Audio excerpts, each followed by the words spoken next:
Hello नमस्कार। मैं हूं doctor Santosh Pandey, assistant professor Hindi विभाग, फिरोज़ गांधी कॉलेज रायबरेली। मैं अपनी इस क्लास में और अपने यूट्यूब चैनल स्टडी इंडिया पर अपने सभी विद्यार्थियों का स्वागत करता हूं। आज इस क्लास में आपके सिलेबस में माखनलाल चतुर्वेदी जी हैं, बालकृष्ण शर्मा नवीन हैं और सुभद्रा कुमारी चौहान हैं। ये कवि छायावादोत्तर काव्य की राष्ट्रीय सांस्कृतिक काव्य धारा के अंतर्गत आते हैं। तो इसमें से आज हम पहले कवि को ले रहे हैं, माखनलाल चतुर्वेदी जी को। तो माखनलाल चतुर्वेदी जी के साथ ही साथ हम बात करेंगे छायावादोत्तर काव्य की और राष्ट्रीय सांस्कृतिक काव्य धारा की कुछ बातें करेंगे और फिर माखनलाल चतुर्वेदी के संबंध में आपको कुछ जानकारियां देंगे। पिछली एक आध दो तीन वीडियोज़ मैंने वीडियो फॉर्मेट में बनाई कि आप उसे देख करके लिख लें और पढ़ें, लेकिन तमाम विद्यार्थी हमें मैसेज करके ये कह रहे हैं कि सर बोल करके पढ़ाइए। तो मैंने सोचा ठीक है, बोल करके पढ़ा लेते हैं। तो ये क्लास जो है मैं इधर से बोलूँगा, आप उसे लिखेंगे, सुनेंगे और धीरे धीरे उसे समझते रहेंगे। नहीं भी लिखेंगे तो कोई दिक्कत नहीं होगी, अगर 3-4 बार आपने सुन लिया तो भी ये क्लास आपकी समझ में आ जाएगी। तो चलिए हम शुरू करते हैं। छायावादोत्तर काव्य, सबसे पहले आप ये समझ लीजिए कि छायावादोत्तर काव्य से क्या आशय है। छायावाद के बाद जो काव्य आया हिंदी साहित्य के इतिहास के अंतर्गत, आधुनिक काल में छायावाद के बाद जिस काव्य की उत्पत्ति हुई या जिस काव्य का उद्भव और विकास हुआ या जिस काव्य धारा का सृजन किया गया, जिस प्रकार की कविताएं लिखी गई, उन्हें हम कहते हैं छायावादोत्तर काव्य। अब छायावाद के बाद जो छायावादोत्तर काव्य आता है, इसमें सबसे पहले हम ये देख लें कि वे कौन कौन सी काव्य धाराएं और काव्य आंदोलन आए जिन्हें छायावादोत्तर काव्य के अंतर्गत गिना जाता है या उनका परिगणन होता है। तो सबसे पहली इसमें जो आती है काव्य धारा, वो है राष्ट्रीय सांस्कृतिक काव्य धारा। अगर आप लिखना चाहें तो मैं थोड़ा रुक रुक करके बोलूँगा ताकि आप इसे लिख भी सकें। राष्ट्रीय सांस्कृतिक काव्य धारा। और दूसरी जो धारा आती है इसके अंतर्गत, उसे हम कहते हैं वैयक्तिक प्रगीत कविता। वैयक्तिक प्रगीत कविता। और तीसरी धारा जो आती है इसके अंतर्गत, उसे हम कहते हैं प्रगतिवाद। प्रगतिवाद। चौथी धारा को हम कहते हैं प्रयोगवाद। और पांचवी धारा को हम कहते हैं नई कविता। तो छायावादोत्तर काव्य में सबसे जो पहली धारा थी वो थी राष्ट्रीय सांस्कृतिक काव्य धारा। और राष्ट्रीय सांस्कृतिक काव्य धारा में माखनलाल चतुर्वेदी जी आते हैं, बालकृष्ण शर्मा नवीन आते हैं और सुभद्रा कुमारी चौहान आते हैं, जो आपके सिलेबस में है। बाकी तो और अन्य सारे कवि आते हैं, लेकिन उन अन्य कवियों के बारे में हम यहाँ पर बात नहीं करेंगे। हम टू द पॉइंट चलेंगे और आपके सिलेबस के अनुसार बात करेंगे। तो जो पहली धारा है राष्ट्रीय सांस्कृतिक काव्य धारा, ये सबसे पहले हम ये जान लेते हैं कि ये जो धारा रही है, इसमें कविता का और इसके कवियों का प्रमुख उद्देश्य क्या रहा है। तो इनका आप लिखेंगे, इस धारा के कवियों का मुख्य या प्रमुख उद्देश्य। और इसके अंतर्गत जो सबसे पहली बात आती है वो है देश प्रेम एवं राष्ट्रीयता की भावना जागृत करना। यानी राष्ट्रीय सांस्कृतिक काव्य धारा के कवियों का जो मुख्य उद्देश्य था, उनमें सबसे पहला है देश प्रेम एवं राष्ट्रीयता की भावना जागृत करना। दूसरा क्या है? दूसरा ये किया कि राष्ट्रीय काव्य धारा के कवियों ने भारत के स्वर्णिम अतीत का गौरवगान किया। भारत के स्वर्णिम अतीत का गौरवगान किया। भारत का जो अतीत रहा है उसमें जो बहुत खास और बहुत अच्छी बातें रही हैं, उनका इन कवियों ने अपनी कविताओं में गुणगान किया है। ठीक, भारत के स्वाभिमान को इन्होंने उठाया, भारत के आत्माभिमान को इन्होंने उठाया, भारत के गौरवगान पर, भारत के आत्माभिमान पर और भारत देश के देशाभिमान पर क्या प्रकट किया? हर्ष प्रकट किया, खुशी प्रकट की। और ये अपनी हर्ष और खुशी इन्होंने राष्ट्रीय सांस्कृतिक काव्य धारा के अंतर्गत अपनी अपनी कविताओं में समाहित किया। इसके अतिरिक्त क्या करते हैं ये राष्ट्रीय समस्याओं पर चिंता व्यक्त करते हैं। जहाँ एक तरफ ये आत्माभिमान, देशाभिमान और स्वाभिमान के का गुणगान करते हैं, जो कुछ अच्छा है उसका गुणगान करते हैं, तो ये वहाँ भी नज़र डालते हैं जहाँ कुछ गड़बड़ है। ऐसी कुछ चीज़ें जहाँ पर चिंता करने की ज़रूरत है, तो ऐसी राष्ट्रीय समस्याओं पर इस धारा के कवि चिंता भी प्रकट करते हैं।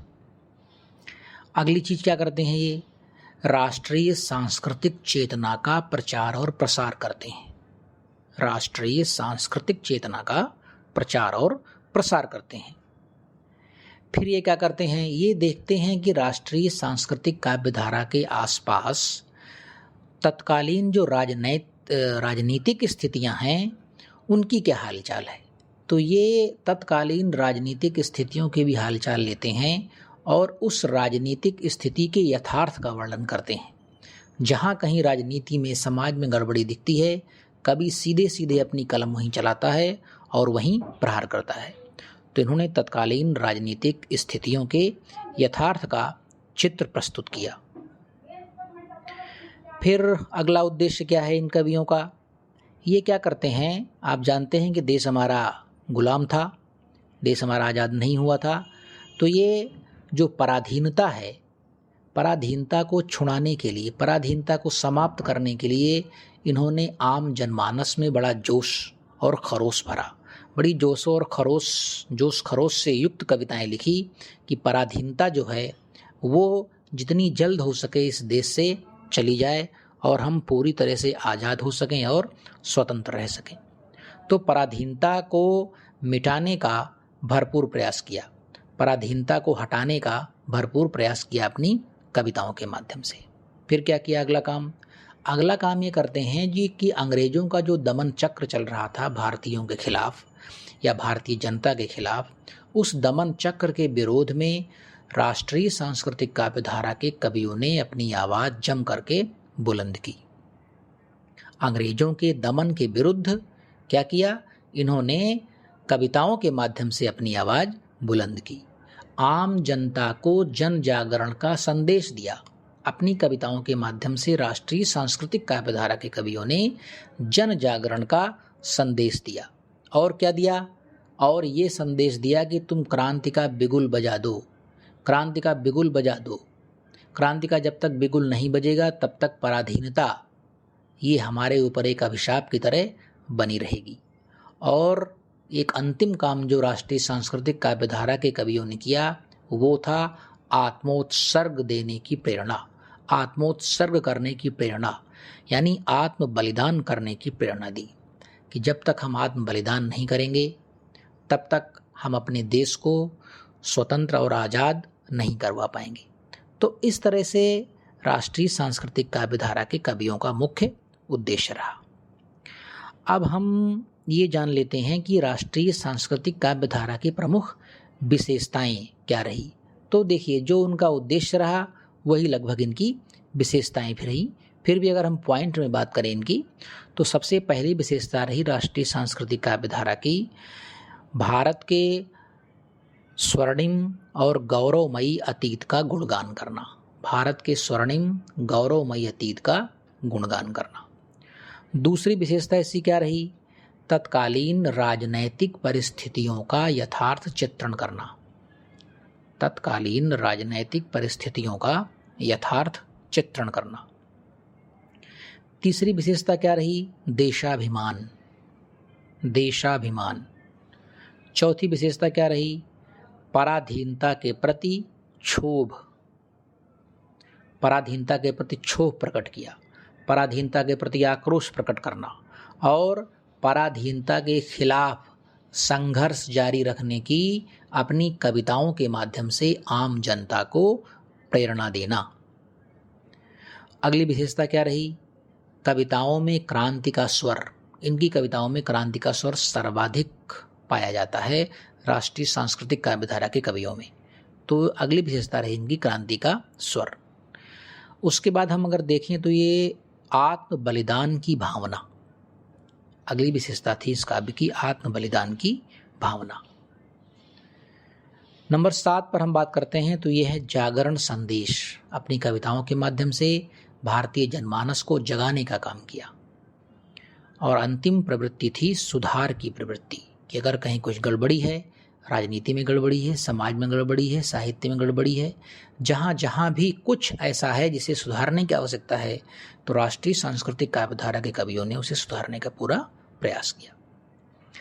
अब अगर हम राष्ट्रीय सांस्कृतिक धारा के कवियों की बात करें तो इसमें माखनलाल चतुर्वेदी जी आते हैं, बालकृष्ण शर्मा नवीन जी आते हैं, सियाराम शरण गुप्त आते हैं, और आपके उदय शंकर भट्ट आते हैं, बालकृष्ण शर्मा नवीन जी आते हैं, सोहनलाल द्विवेदी आते हैं, सुभद्रा कुमारी चौहान जी आती हैं, केदारनाथ मिश्र प्रभात आते हैं, गुरु भक्त सिंह भक्त आते हैं, राम नरेश जी त्रिपाठी आते हैं, गया प्रसाद शुक्ल सनेही आते हैं। ये सब राष्ट्रीय सांस्कृतिक काव्यधारा के ही कवि हैं।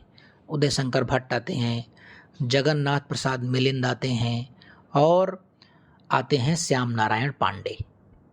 ये श्याम नारायण पांडे जी जो है ये राष्ट्रीय सांस्कृतिक काव्यधारा के अंतिम कवि के रूप में गिने जाते हैं। इसके बाद भी ये धारा बदल जाती है और किसी दूसरे काव्य आंदोलन का हमारे सामने प्रकटीकरण होता है। अब हम अगले पायदान पर ये देखेंगे कि राष्ट्रीय सांस्कृतिक काव्यधारा के अंतर्गत जो हमारे पहले कवि हैं वो हैं श्री माखनलाल चतुर्वेदी जी। तो अब हम माखनलाल चतुर्वेदी जी के बारे में थोड़ी बात करते हैं। तो सबसे पहला पॉइंट है, हम ये लिखेंगे कि आपका जो जन्म हुआ वो 4 अप्रैल 1889 को हुआ। माखनलाल चतुर्वेदी का जन्म 4 अप्रैल 1889 को हुआ, 1889, 4 अप्रैल 1889। और आपका स्वर्गवास होता है 30 जनवरी 1968 को, 30 जनवरी 1968। जन्म स्थान था आपका मध्य प्रदेश।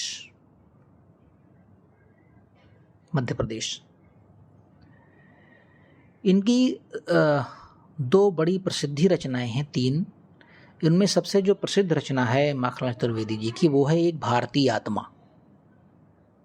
एक भारतीय आत्मा के नाम से प्रसिद्ध इनकी एक कविता है पुष्प की अभिलाषा, तथा कैदी और कोकिला। ये 2 इनकी बहुत ही प्रसिद्ध कविताएं हैं। एक भारतीय आत्मा के नाम से प्रसिद्ध इनकी 2 कविताएं हैं, पुष्प की अभिलाषा और कैदी और कोकिला। इसके अतिरिक्त अगर हम बात करें तो इनकी एक कविता और है, उसका नाम है, आप लिखेंगे गंगा की विदा। गंगा की विदा इनकी एक अन्य चर्चित कविता है जिसमें गंगा को भौगोलिक, आर्थिक, सांस्कृतिक और आध्यात्मिक दृष्टि से देखा गया है। गंगा को इन्होंने भौगोलिक, आर्थिक, सांस्कृतिक और आध्यात्मिक दृष्टि से इस कविता में देखा है। कविता का नाम है गंगा की विदा। इसके अतिरिक्त घर मेरा है, दुर्गम पथ और विद्रोही। घर मेरा है, दुर्गम पथ और विद्रोही इनकी अन्य प्रसिद्ध कविताएं हैं। तो कुल मिलाकर के अगर इनकी प्रसिद्ध कविताओं की बात करें तो पुष्प की अभिलाषा, कैदी और कोकिला, गंगा की विदा, घर मेरा है, दुर्गम पथ तथा विद्रोही, ये इनकी प्रसिद्ध कविताएं हैं। ये प्रसिद्ध काव्य संग्रह नहीं है बल्कि इनकी प्रसिद्ध कविताएं हैं।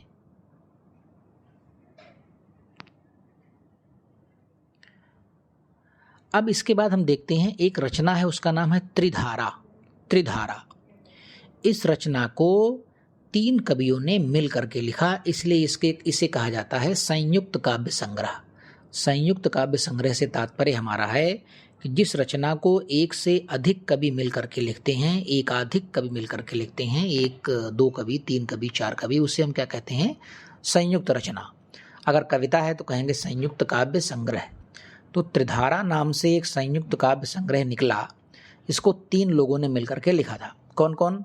माखनलाल चतुर्वेदी जी थे, केशव प्रसाद पाठक जी थे और सुभद्रा कुमारी चौहान।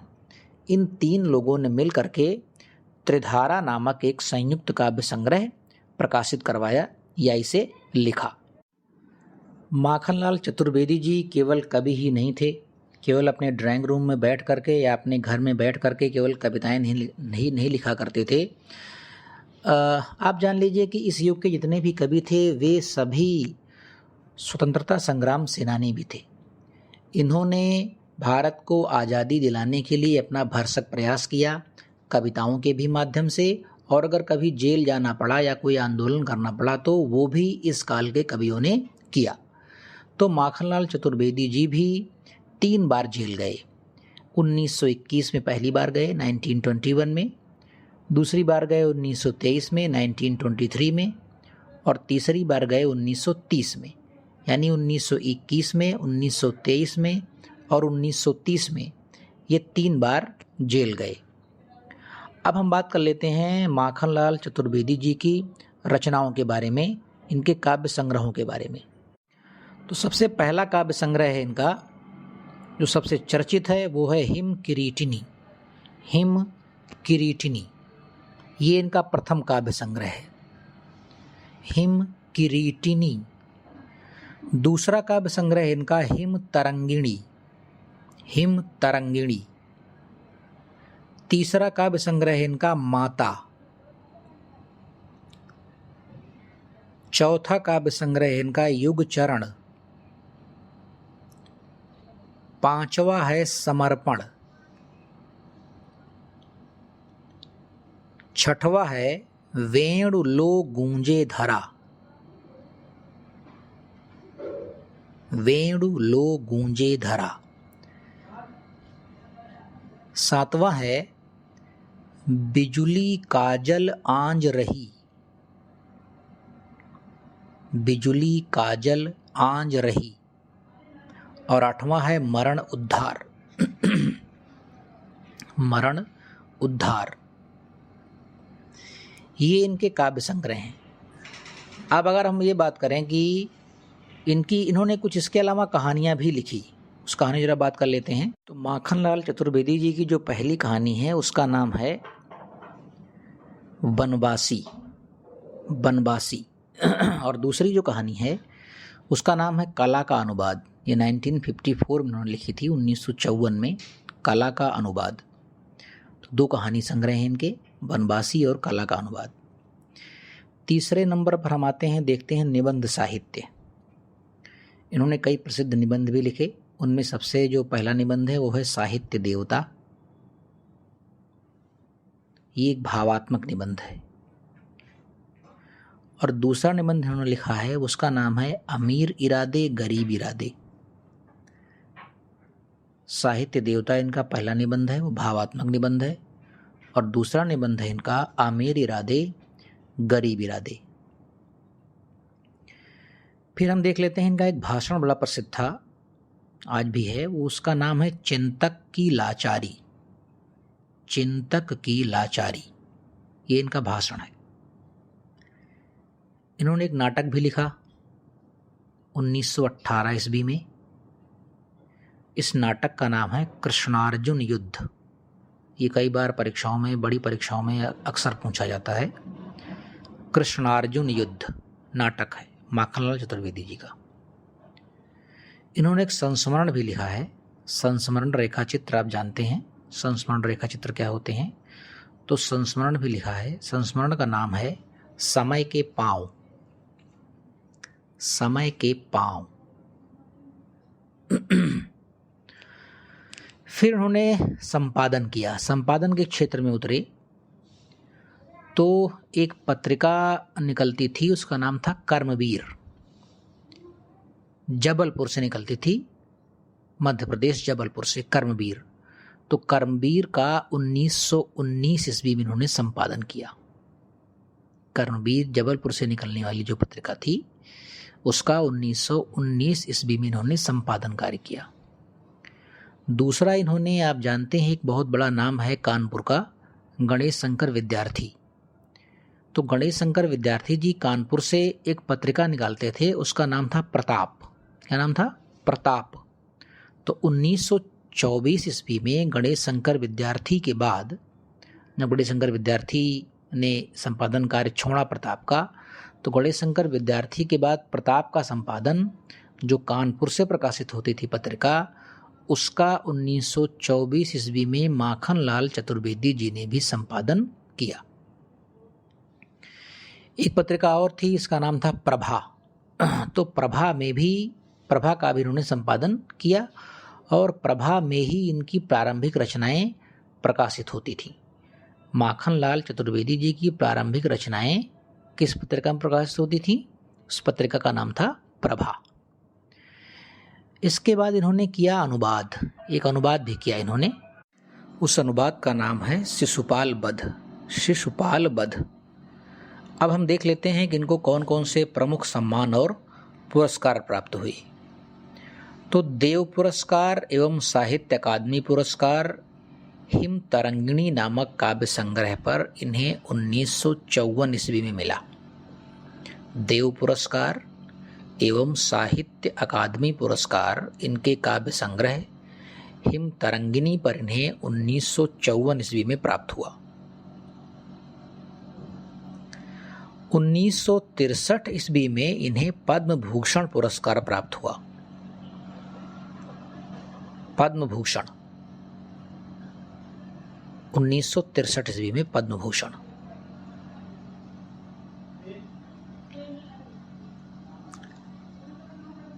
इसके बाद हम अगर इनकी कुछ प्रमुख पंक्तियां देख लें जो बड़ी जानी पहचानी जाती है इनकी प्रमुख पंक्तियां, तो वो है द्वार बलिका खोल चल भूडोल कर दे, द्वार बलिका खोल चल भूडोल कर दे, एक हिमगिरी एक सिर का मोल कर दे, एक हिमगिरी एक सिर का मोल कर दे, मसल कर अपने इरादों सी उठाकर, मसल कर अपने इरादों सी उठाकर, दो हथेली है कि पृथ्वी गोल कर दे, दो हथेली है कि पृथ्वी गोल कर दे। एक और पंक्ति है इनकी, रक्त है या नसों में क्षुद्र पानी, रक्त है या नसों में क्षुद्र पानी, जांच कर तू शीश दे देकर जवानी, रक्त है या नसों में क्षुद्र पानी, जांच कर तू शीश दे देकर जवानी। अगर इनकी हम एक और कुछ पंक्तियां देखें तो ये लिखते हैं कि अमर राष्ट्र उद्दंड राष्ट्र उन्मुक्त राष्ट्र यह मेरी बोली, अमर राष्ट्र उद्दंड राष्ट्र उन्मुक्त राष्ट्र यह मेरी बोली, यह सुधार समझौते वाली मुझको भाती नहीं ठिठोली, यह सुधार समझौते वाली मुझको भाती नहीं ठिठोली। और माखनलाल चतुर्वेदी जी की वो पुष्प की अभिलाषा जो कविता है वो जन जन में प्रचलित है, जन जन के कंठ का हार बनी हुई है कि मुझे तोड़ लेना बनमाली, उस पथ पर तुम देना फेंक, मातृभूमि पर शीश चढ़ाने, जिस पथ जाएं वीर अनेक, मुझे तोड़ लेना बनमाली, उस पथ पर तुम देना फेंक, मातृभूमि पर शीश चढ़ाने, जिस पथ जाएं वीर अनेक। ये पुष्प की अभिलाषा नामक कविताओं की बड़ी ही प्रसिद्ध, अत्यंत प्रसिद्ध पंक्तियां हैं। फिर और कुछ पंक्तियों की बात करें तो लिखते हैं कि ज्वाला जगी की अपनी बलि हम पहले दे दें प्यारे, ज्वाला जगी की अपनी बलि हम पहले दे दें प्यारे, हमसे ही बनते देखे हैं दुनिया ने अंगारे, मिट्टी में मिलना हरियाणा फिर होना अंगारे, हमसे ही बनते देखे हैं दुनिया ने अंगारे, मिट्टी में मिलना हरियाणा फिर होना अंगारे। आगे लिखते हैं एक अन्य कविता में कि बलि होने की परवाह नहीं मैं हूँ कष्टों का राज्य रहे, बलि होने की परवाह नहीं मैं हूँ कष्टों का राज्य रहे, मैं जीता जाता हूँ माता के हाथ स्वराज्य रहे, मैं जीता जाता हूँ माता के हाथ स्वराज्य रहे। माखनलाल चतुर्वेदी जी को एक उपनाम से भी जाना जाता है और वो है उपनाम एक भारतीय आत्मा, क्योंकि इन्होंने एक भारतीय आत्मा के नाम से 1913 ईस्वी में जो पत्रिका प्रकाशित होती थी प्रताप, उसमें एक चेतावनी नामक शीर्षक से कविता लिखी थी। और किस नाम से लिखी थी? वो लिखी थी एक भारतीय आत्मा के नाम से। तो इसके बाद माखनलाल चतुर्वेदी जी ने एक भारतीय आत्मा नामक इस उपनाम को अपना लिया और इसी उपनाम से उन्होंने अपनी काफ़ी कविताएं लिखी और उन्हें प्रकाशित करवाई। चतुर्वेदी जी के भाषा की बात करें तो चतुर्वेदी जी की जो भाषा है वो है साहित्यिक खड़ी बोली। साहित्यिक खड़ी बोली। यदि हम ये बात करें कि इनका काव्य विधान कैसा रहा है, क्या इन्होंने कोई महाकाव्य लिखा, कोई प्रबंध काव्य लिखा, कोई खंड काव्य लिखा, तो ऐसा नहीं है। चतुर्वेदी जी ने प्रायः मुक्तक काव्य ही लिखे हैं। इनका जितना भी काव्य है वो प्रायः मुक्तक काव्य ही है, कोई खंड काव्य या प्रबंध काव्य इन्होंने नहीं लिखा। चतुर्वेदी जी का पत्रकारिता के क्षेत्र में भी बड़ा अद्भुत योगदान रहा। इन्होंने कर्मवीर, प्रभा और प्रताप इन 3 पत्रिकाओं का संपादन किया और हिंदी पत्रकारिता में जब इनकी उम्र 20-22 वर्ष की रही होगी, 20-22 वर्ष की ही अवस्था में इन्होंने अपनी विद्वता और गहरी अनुभूति से और संपादकीय टिप्पणियों से पत्रकारिता जगत का ध्यान अपनी ओर एकदम से अचानक खींचा और आप जानते हैं कि फिर ये बाद में एक बड़े पत्रकार के रूप में समादृत हुए भारतीय पत्रकारिता के अंतर्गत और कर्मवीर, प्रभा और प्रताप का इन्होंने संपादन भी किया। तो इस प्रकार से मैं समझता हूँ कि आपके सिलेबस के हिसाब से और आपकी परीक्षा के हिसाब से मैंने माखनलाल चतुर्वेदी और राष्ट्रीय सांस्कृतिक काव्यधारा पर एक अच्छी खासी परिचर्चा आपसे कर ली है। मैं इस क्लास को यहीं समाप्त कर रहा हूँ और अगली क्लास में हमारी आपसे मुलाकात बहुत जल्द होगी। आप पढ़े लिखें, मस्त रहें, व्यस्त रहें। नमस्कार।